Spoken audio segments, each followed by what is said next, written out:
Everyone, आप सबका स्वागत है mister and Mrs Awasthi daily new blogs में। जय श्री श्याम, जय श्री महाकाल दोस्तों। हाँ, बस ट्राई करने कपड़े। और कौन सी अभी पूरी सेकेंगे तो ख़राब हो जाएगी। लाइट कलर है ना, मुझे तो वैसी है थोड़ी, इसलिए पहन ली। और आज मैंने पहनी है साड़ी, आज मैंने पहनी है अपने गोल्ड की इयररिंग, मंगलसूत्र। आज है संतान सप्तमी का फास्ट। कौन कौन फास्ट रहता है आज? हमारे यहाँ तो होता है।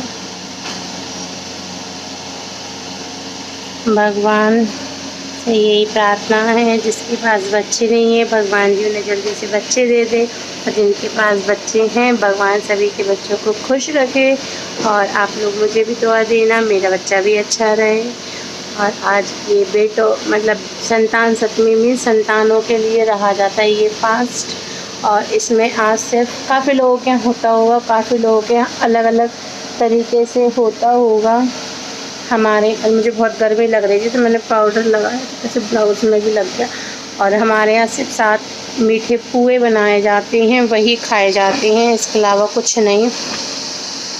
अगर आप लेना चाहें तो मेरी मम्मी मेरी मम्मी रहती थी तो मेरी मम्मी से पुए खाती थी, और मेरी ससुराल में नहीं होता था ये वाला फास्ट। मैं अपने मायके से लेकर आई थी, मैं अपने मायके से रहती थी, और मेरी छोटी वाली देवरानी भी रहती है। जब से उन्हें भी मैंने रखवाया था तो उनकी भी फिर बेटी हो गई थी, और जब से वो भी रहती हैं।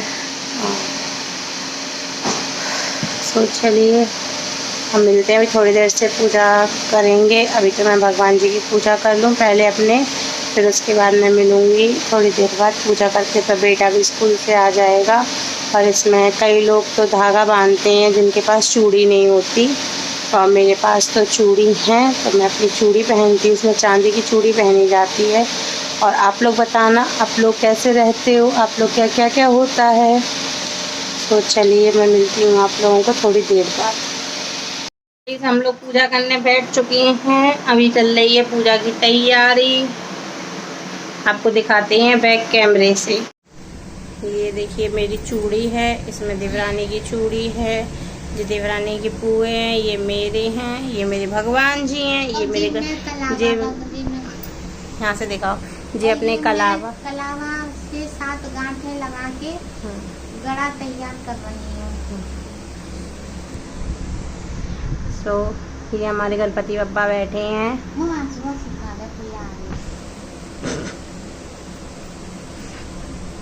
ये अपना गड़ा बना रही हैं। अगले साल ये भी चूड़ी बनवा के पहनेंगी जब इनके चुन्नू मुन्नू हो जाएंगे।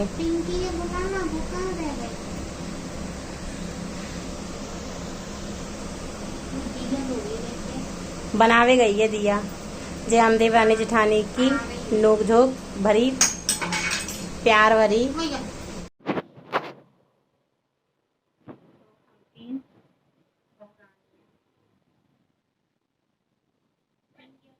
ऐसे घुसी हो रही सुंदर सुंदर हमारी सासू माँ की। अब पूजा कर ले, हम लोग करते हैं फिर मिलते हैं।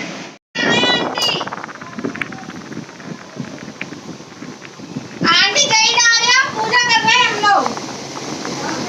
हाँ ठीक है, ठीक करती।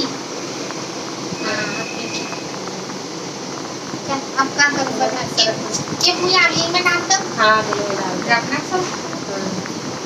बस अब नहीं सकती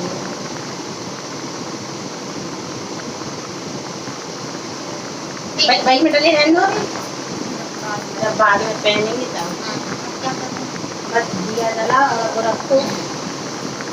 आपकी बार से बोले थे आने ऐसी तस्वीर ले आने शंकर पार्वती जी का जोड़े वाली।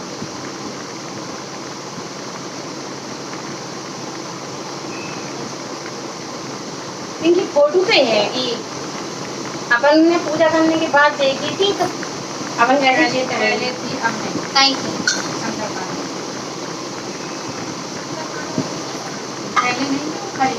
जी है ना, जी लगता तो है। हाँ तो टूट गई थी तो तस्वीर कहनी नहीं वही वाली थी पूजा की अन्नपूर्णा वाली मैं कह रही थी ना से आज पार्वती तो है। हाँ मैं अपने तो वैसे ऐसे नहीं ले आएंगे। आ जाओ मैंने सुबह बताई क्या वो तो देखो निकालो ये वो क्या बनता हवा लगेगी तो क्या बाय कर दे जब मैं गिर गिर आवाज हो रही है पंखा चालू है कूलर की आती कर कर चूहा के चक्कर में बहुत अच्छा लगेगा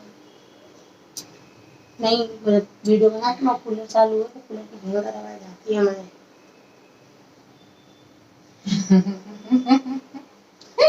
हमें सोची गई है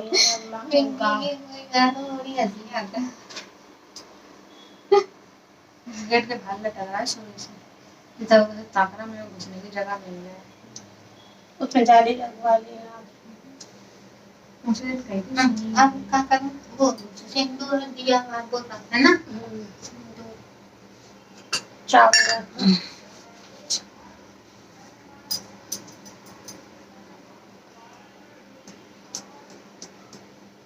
बता ये बेटाइम आती है वे नहीं तो इंदा पानी लगा होगा वहां पर आ गई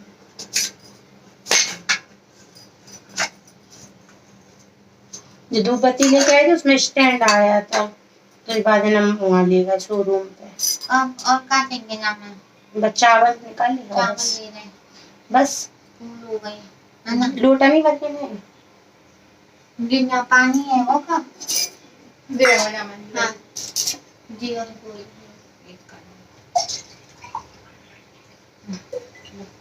कहाँ रखना यहाँ पे रख लो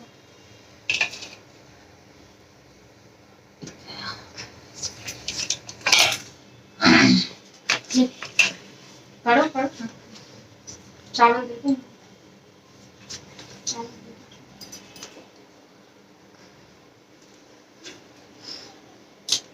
जब मैं सामान तो पहुँचे फिर आ गई वो तो बहुत सामान है लौंग इलायची दूबा और वो पंचामृत रहता तो बहुत कुछ है अपन इतना नहीं घर बात करते ना पूरा मंडप लगाया जाता है तब वो यहाँ पे केला के पेड़ बेच रही थी वो तो गणेश जी के लिए बेच रही होगी मैं भी मंडप सा बना कर हमारे तो मम्मी मैं ऐसी ये करती पानी चढ़ा नहीं वो नहीं कह रही मैंने जाके हिसाब से करेंगे जहाँ मैं पूरी में पानी भर रही है ठीक है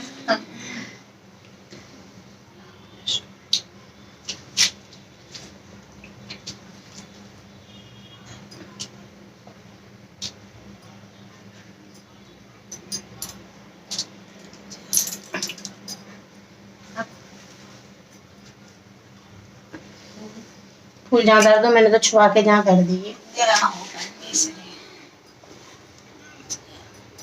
कहाँ लटका बेचारी तो करना रहेगी अगले साल से नीचे बिठा देंगे बोल संतान सप्तमी मैया की जय। एक दिन महाराज युधिष्ठिर ने भगवान से कहा हे प्रभु कोई ऐसा उत्तम व्रत बतलाइए जिसके प्रभाव से मनुष्यों के अनेक सांसारिक कलेश दूर होकर वे पुत्र एवं पौत्रवान हो जाएं। यह सुनकर भगवान बोले हे राजा तुमने बड़ा ही उत्तम प्रश्न किया है। मैं तुमको एक पौराणिक इतिहास सुनाता हूँ ध्यान पूर्वक सुनो। एक समय लोमस ऋषि ब्रजराज की मथुरापुरी में वसुदेव देवकी के घर गए। ऋषि राज को आया हुआ देखकर दोनों अत्यंत प्रसन्न हुए तथा उनको उत्तम आसन पर बैठाकर उनको अनेक प्रकार से वंदन और संस्कार किया। फिर मुनि ने चरणोदक से अपने घर और शरीर को पवित्र किया। वह प्रसन्न होकर उनको कथा सुनाने लगे। कथा कहते हुए लोमस ऋषि ने कहा हे देवकी दुष्ट दुराचारी पापी कंस ने तुम्हारे कोई पुत्र मार डाले हैं जिसके कारण से तुम्हारा मन अत्यंत दुखी है। इस प्रकार से राजा नहुष की पत्नी चंद्रमुखी भी दुखी रहा करती थी किंतु उसने संतान सप्तमी की व्रत विधि को विधान सिद्ध किया जिसके प्रभाव से उसको संतान का सुख प्राप्त हुआ। यह सुनकर देवकी ने हाथ जोड़कर मुनि से कहा हे ऋषिराज कृपा करके करके रानी चंद्रमुखी का संपूर्ण वृतांत तथा इस व्रत का विस्तार सहित मुझे बतलाइए, जिससे मैं दुखों से छुटकारा पा सकूं। लोमस ऋषि ने कहा, ये देख के अयोध्या के राजा नहुस ने उनकी पत्नी चंद्रमुखी अत्यंत सुंदर थी। उनके नगर से विष्णुगुप्त नाम का एक ब्राह्मण रहता था। उसकी स्त्री का नाम भी भद्रमुखी था। वह अत्यंत स्वरूपवती और सुंदर थी। रानी और ब्राह्मणी का अत्यंत प्रेम था। एक दिन वे दोनों सरयू नदी पर स्नान करने के लिए गई थी। वहां उन्होंने देखा कि बहुत सी स्त्रियां सरयू नदी में स्नान करके निर्मल वस्त्र पहनकर एक मंडप के में शंकर एवं पार्वती की मूर्ति स्थापित करके पूजा कर रही थी। रानी और ब्राह्मणी ने यह देखकर उस स्त्रियों से पूछा, हे बहनों, तुम यह किस देवता का किस कारण से पूजन व्रत तथा आदि कर रही हो? यह सुन स्त्रियों ने कहा कि हम संतान सप्तमी की व्रत कर रही हैं और हमने शिव पार्वती का पूजन बंधन अक्षत आदि से 16 उपचार विधि से किया है। यह सब इसी पुनीत व्रत का विधान है। यह सुनकर रानी और ब्राह्मणी ने भी इस व्रत को करने का मन ही मन संकल्प किया और वह घर वापस लौट आई। ब्राह्मणी भद्रमुखी इस व्रत को नियम पूर्वक करती रही, किंतु रानी चंद्रमुखी राजा मद के कारण कभी इस व्रत को करती थी, कभी ना करती थी, कभी भूल हो जाती थी। कुछ समय बाद दोनों मर गई और जन्म से रानी बदरिया और ब्राह्मणी ने मुर्गी की योनि पाई। परंतु ब्राह्मणी मुर्गी की योनि से भी कुछ नहीं भूली और भगवान शंकर तथा पार्वती का ध्यान करती रही। ऊपर रानी बदरिया की योनि में सब कुछ भूल गई। थोड़े समय के बाद दोनों देह त्याग दी। इसके अब इसका तीसरा जन्म मनुष्य योनि में हुआ। उस ब्राह्मणी ने एक ब्राह्मणी के यहाँ कन्या के रूप में जन्म लिया और ब्राह्मण कन्या का नाम भूषण देवी रखा गया। विवाह के गोकुल निवासी अग्निशील ब्राह्मण को से कर दिया गया। भूषण देवी इतनी सुंदर थी कि वह आभूषण रहित होते हुए भी अत्यंत सुंदर लगती थी। कामदेव की पत्नी रति भी उसके आगे सम्मुख लग जाती थी। भूषण देवी के अत्यंत सुंदर तथा सर्वगुण संपन्न चंद्रमा के समान धर्मवीर कर्मनिष्ठ तथा सुशील स्वभाव वाले 8 पुत्र उत्पन्न हुए।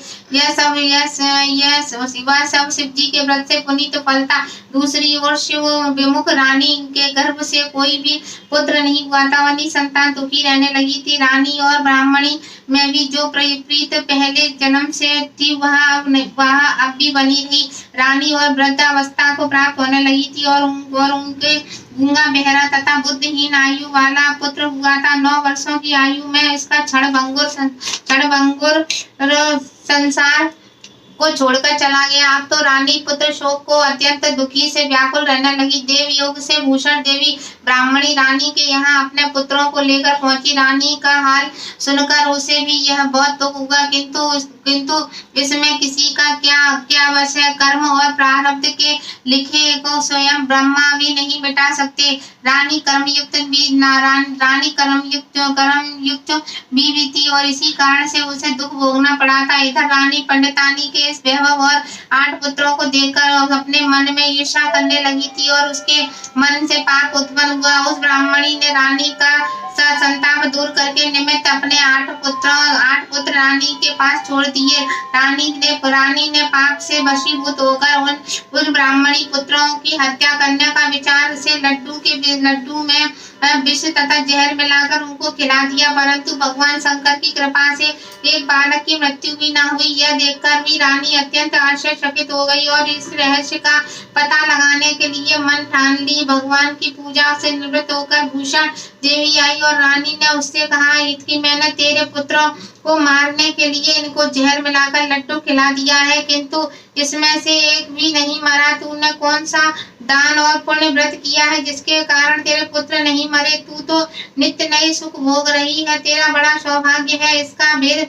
तू मुझसे निष्कपट होकर समझा। मैं तेरी बड़ी ऋणी रहूंगी। रानी के ऐसे दीन वचन सुनकर भूषण ब्राह्मणी कहने लगी, सुनो, तुमको 3 जन्म का हाल कहती हूँ, सो ध्यान पूर्वक सुनना। पहले जन्म में तुम राजा नहुत की पत्नी थी। तुम्हारा जन्म चंद्रमुखी था, मेरा भद्रमुखी था और ब्राह्मणी थी। तुम अयोध्या में रहते थे और मेरी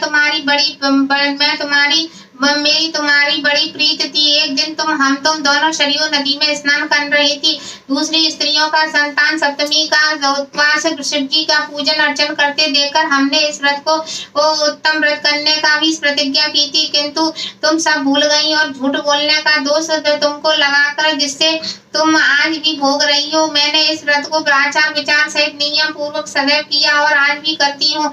दूसरे जन्म में तुमने बदरिया का जन्म लिया और मुझे मुर्गी की योनि मिली। भगवान शंकर की कृपा से इस व्रत को करके प्रभाव से भगवान को इन जन्म में भी नहीं भूली। निरंतर इस व्रत को नियमानुसार करती रही। तुम अपने बदरिया के जन्म को ही भूल गई। मैं तो समझती थी कि तुम्हारे ऊपर जो भी भारी संकट है उसका एकमात्र यही कारण है और दूसरा कोई इसका कारण नहीं हो सकता। इसलिए मैं तो कहती हूँ कि आप भी इस संतान सप्तमी के व्रत के विधि सहित करिए, जिससे तुम्हारा भी संकट दूर होगा।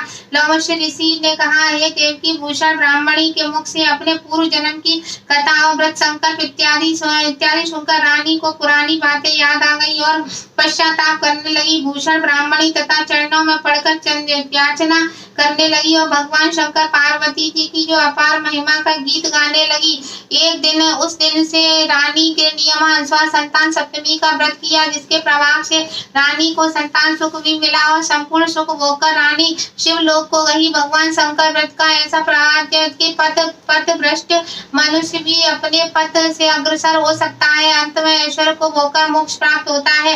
लोभस ऋषि ने फिर कहा कि देवकी तुम, इसलिए मैं तुमसे कहता हूँ कि तुम भी इस व्रत को करने का संकल्प अपने मन में करो, तुमको भी संतान सुख मिलेगा। इतनी कथा सुनकर देवकी हाथ जोड़कर लोभस ऋषि से पूछने लगी, हे ऋषि राय, मैं इस पुनीत उपवास को अवश्य करूंगी, किंतु आप इस कल्याणकारी एवं संतान सुख देने वाला उपवास का विधान, नियम, विधि आदि विस्तार से समझाइए। यह सुनकर ऋषि बोले, हे देवकी, इस पुनीत उपवास भादव के महीने में शुक्ल पक्ष की संतान सप्तमी को किया जाता है। उस दिन ब्रह्म मुहूर्त से उठकर किसी भी नदी अथवा कुएं से पवित्र जल से स्नान कर निर्मल वस्त्र पहनने चाहिए। श्री भगवान शंकर तथा जगदम्बा पार्वती की मूर्ति की स्थापना करें।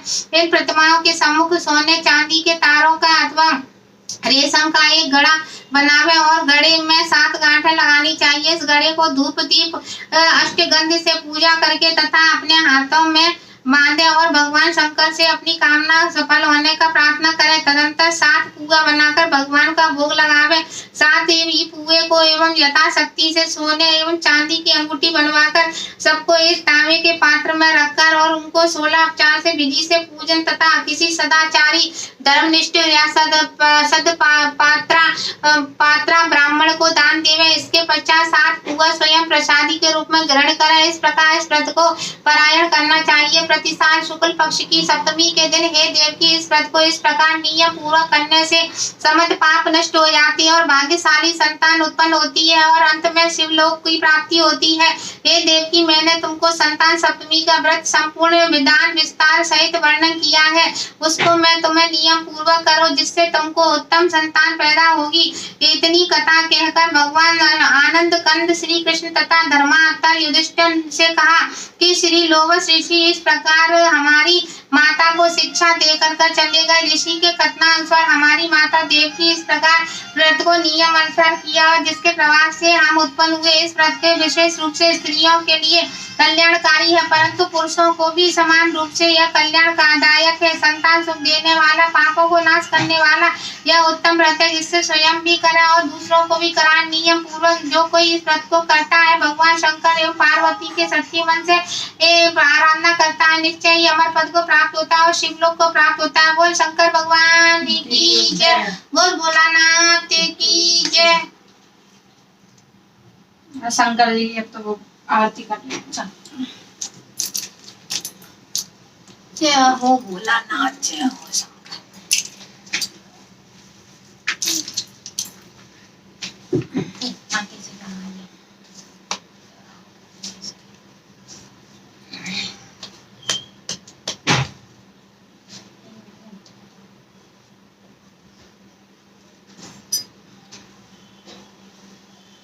आंटी आंटी नहीं है, स्वामी भैया है, सच्चा आंटी नहीं जाने आरती कर ले। चलो करो लो।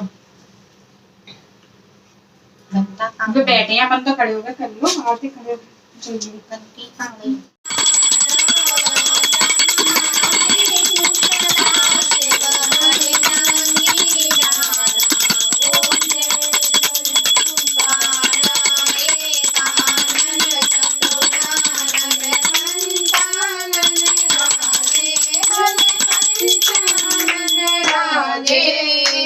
संसार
उसको अब उसको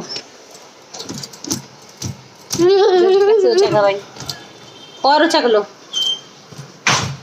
टीटा दिखा दो, टीटा मोबाइल में टीटा दिखा दो अपना टीटा। मौसम भी नहीं आ रहा है, टीटा उचक गया। हटो खुश रहो। सो गाइस देखिए हम लोगों ने पूजा कर ली है, चूड़ी पहन ली है। चलिए मिलते हैं थोड़ी देर बाद। सो गाइस ये ब्लॉग संतान सप्तमी का है। ये ब्लॉग मैं 2 दिन बाद एंड कर रही हूँ। आज ही लास्ट करूँगी, आज ही अपलोड कर दूँगी क्योंकि मैं थी नहीं, थोड़ा इमरजेंसी में मुझे कहीं जाना पड़ा था। सो मैं ये ब्लॉग एडिट करके नहीं डाल पाई। सो अगर आपको ये ब्लॉग पसंद आए तो इस चैनल को लाइक शेयर सब्सक्राइब करें, बेल आइकन को प्रेस करें, कमेंट करें, मुझे सपोर्ट करें, प्यार करें। आप लोगों के प्यार की सपोर्ट की मुझे बहुत ज़रूरत है। Thank you for watching.